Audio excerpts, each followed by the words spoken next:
College में पक्के दोस्त थे। वो तीनों एक डॉक्यूमेंट्री मूवी बनाने के बारे में सोच रहे थे। वो वर्ल्ड के टॉप डायरेक्टर बनना चाहते थे। रात के 10 बज रहे थे। वो तीनों इस वक्त शिमला में घूमने आए हुए थे और होटल के कमरे में इसी बात को लेकर डिस्कस कर रहे थे। समझ में नहीं आता यार कि आखिर हम किस कॉन्सेप्ट पर डॉक्यूमेंट्री मूवीज बनाएं। अरे यार बहुत सारे कॉन्सेप्ट हैं, किसी भी कॉन्सेप्ट को सिलेक्ट कर लेते हैं। हमें तो बस एक अच्छी सी डॉक्यूमेंट्री मूवी बनानी है और अपने काम को खत्म करना है। तुम दोनों पागल हो गए हो।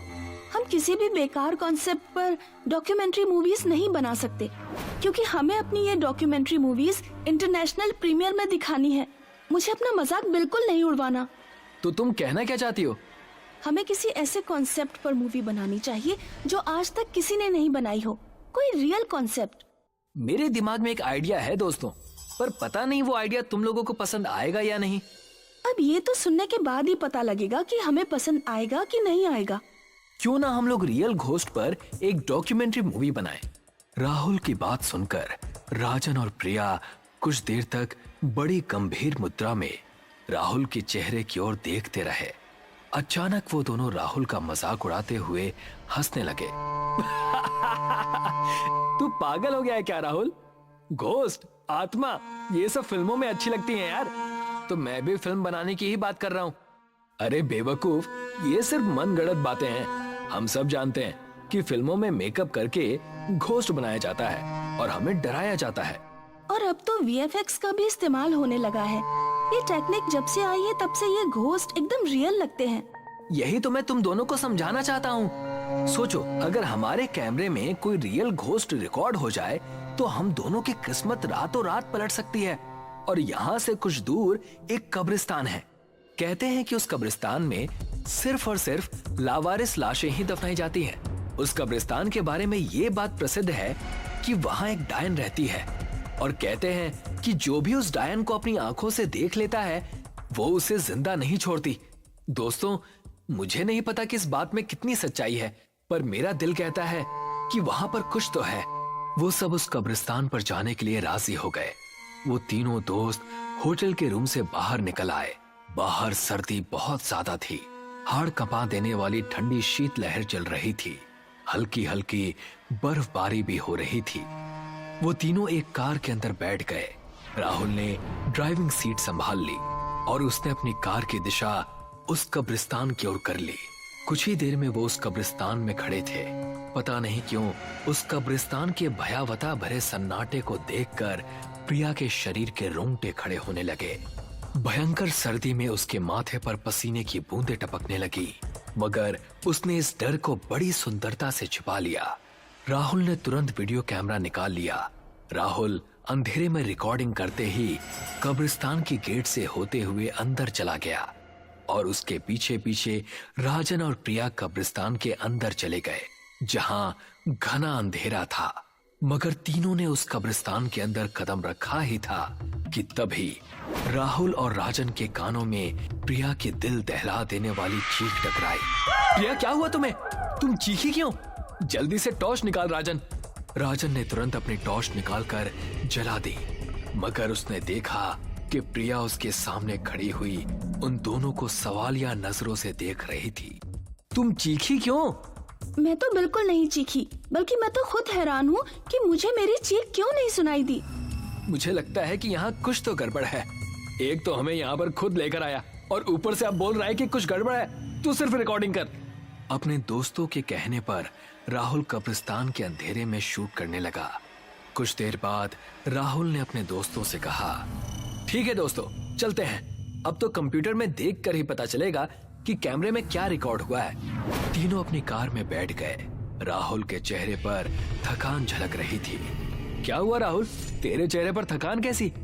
पता नहीं क्यों यार, जब से कब्रिस्तान से बाहर निकला हूँ मुझे ऐसा लग रहा है जैसे मेरे कंधे भारी से हो रहे हैं। कुछ ऐसा ही मुझे भी महसूस हो रहा है यार, लेकिन मैंने तुझे इसलिए नहीं बताया कि कहीं तो मेरी बात का मजाक ना उड़ाए। प्रिया, क्या तुम्हें भी ऐसा महसूस हो रहा है? मुझे ऐसा कुछ भी महसूस नहीं हो रहा। राहुल ने तेजी से कार अपने होटल की ओर दौड़ा दी। होटल के रूम में पहुंचकर राहुल अपने लैपटॉप से अपने कैमरे पर की हुई रिकॉर्डिंग देखने लगा। अचानक राहुल के मुंह से दर्द की वजह से हल्की सी चीख निकल गई। क्या हुआ? पता नहीं यार, बहुत सा बोझ महसूस हो रहा है, मानो किसी ने बहुत सारा वेट मेरे कंधों पर रख दिया है।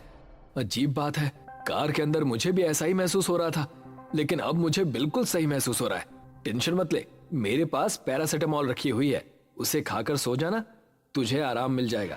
लेकिन सबसे पहले रिकॉर्डिंग को देख लेना चाहिए। होटल रूम में आते ही प्रिया बाथरूम में चली गई। राहुल और राजन ने लैपटॉप की स्क्रीन पर नजरें गड़ा ली। तभी उन दोनों को लैपटॉप में कुछ ऐसा दिखा कि उन दोनों के गले से डर के कारण एक जोरदार चीख निकल गई। उनकी आंखें डर और दहशत से फटी की फटी रह गई। वो दोनों एक दूसरे के चेहरे की ओर हक्का बक्का होकर देखने लगे। दरअसल उन दोनों ने देखा कि जैसे ही वो कब्रिस्तान में एंटर हुए, एक बेहद भयानक दिखने वाली स्त्री प्रिया को अपने पंजों में उड़ाकर ले गई। उन दोनों ने लैपटॉप में देखा कि वो कब्रिस्तान में अकेले नहीं थे। उन तीनों के अलावा कब्रिस्तान बहुत से भयानक दिखने वाली आत्माओं से भरा हुआ था और वो भयानक चेहरे वाले राहुल और राजन की ओर घूर कर देख रहे थे। राजन ने तुरंत लैपटॉप को बंद कर दिया और चीखते हुए राहुल की ओर देखकर बोला, आखिर वो भयानक स्त्री कौन थी जो प्रिया को अपने पंजों में दबाकर उड़ा कर ले गई? सवाल ये नहीं है कि वो प्रिया को उड़ा कर ले गई, सवाल ये है कि फिर हमारे साथ जो प्रिया आई है वो कौन है? तभी राजन शीशे की तरफ इशारा करते हुए बुरी तरह से चीखा। राहुल ने जैसे ही खुद को शीशे में देखा तो उसके भी गले से एक जोरदार चीख निकल गई। तेरे दोनों कंधों पर कोई बैठा हुआ है राहुल। राहुल के दोनों कंधों पर भयानक दिखने वाली स्त्रियां बैठी हुई थी जो सिर्फ शीशे में ही दिखाई दे रही थी। हमें यहाँ से भागना होगा मेरे दोस्त। तभी प्रिया बाथरूम से निकलकर बाहर आ गई। अचानक राहुल के कंधे पर बोझ खत्म हो गया, मगर प्रिया का चेहरा बेहद भयानक हो चुका था। उसकी आंखों की पुतलियां बिल्कुल सफेद थी, लेकिन देखते ही देखते प्रिया एक भयानक डायन में परिवर्तित हो गई।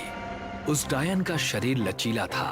तभी वो डायन बहुत तेजी से राहुल के ऊपर झपटी और एक ही झटके में राहुल के गर्दन में अपने दांत गड़ा दिए और उसका खून पी गई। उस डायन ने राजन को तो कुछ समझने का मौका ही नहीं दिया और उसने राजन के साथ भी वही किया जो राहुल के साथ किया था। दरअसल प्रिया को तो कब्रिस्तान में डायन उसी वक्त उड़ाकर ले गई थी। प्रिया की लाश तो कब्रिस्तान में ही पड़ी हुई थी। कुछ ही सेकंड में वो डायन हवा में गायब हो गई।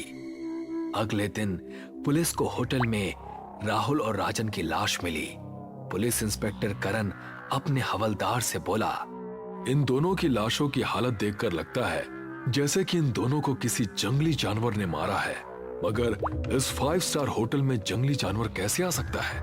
इन्हें किसी जंगली जानवर ने नहीं मारा साहब, ये जरूर उस कब्रिस्तान में वीडियो शूट करने के लिए गए होंगे। कुछ देर पहले मुझे सूचना मिली है कि उस कब्रिस्तान में प्रिया नाम की लड़की की लाश पाई गई है। उसके शरीर को भी चीर फाड़ कर रख दिया है। वो इन दोनों के साथ शिमला आई थी। सारा शिमला जानता है साहब कि वहाँ एक डायन का राज है। तुम ये बात दावे से कैसे कह सकते हो? देख नहीं रहे साहब, सामने कैमरा रखा है, लैपटॉप बंद पड़ा है। जरूर ये दोनों कैमरे में उसी डायन को रिकॉर्ड करके ले आए होंगे। अगर ऐसी बात है तो फिर मैं वो वीडियो रिकॉर्डिंग जरूर देखूंगा। ऐसी गलती मत करना साहब, नहीं तो आज की रात तुम्हारी भी आखिरी रात होगी, क्योंकि वहाँ कुछ तो है। हवलदार की बात सुनकर ना जाने क्यों इंस्पेक्टर करण के डर से रोंगटे खड़े हो गए और फिर कुछ दिन बाद पुलिस ने फाइल क्लोज कर दी। और लोगों की तरह उर्वशी भी हीरोइन बनने का सपना लेकर मुंबई आई थी।